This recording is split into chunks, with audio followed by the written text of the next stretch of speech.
SM Mall of Asia are included. Pacific Drive. Pacific Drive. Will be SM Mall.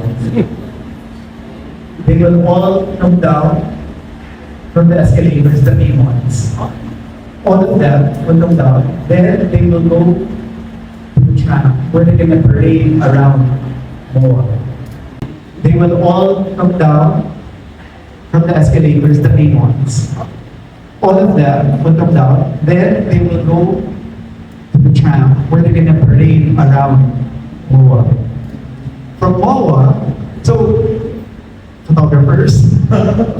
Sa MOA, madaming mga photo ops during the parade. So we hope that there will be a lot of people, a lot of pageant fans that want to see them when they, on their first outing. Kasi di ba, every year we have the press presentation, pero fans don't have a chance to see that.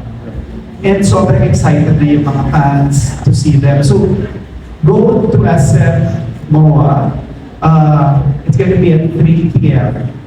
Mabilis lang yun. It's like 3 to 3:30. But you'll see all of them in person wearing their outfits for the press presentation. So they're gonna be done up. So you're going to see, you know, ito talaga yung pasado, is to see them in person. And then from there, after the parade, they will all go to City of Dreams, where we're going to have the by invitation press presentation.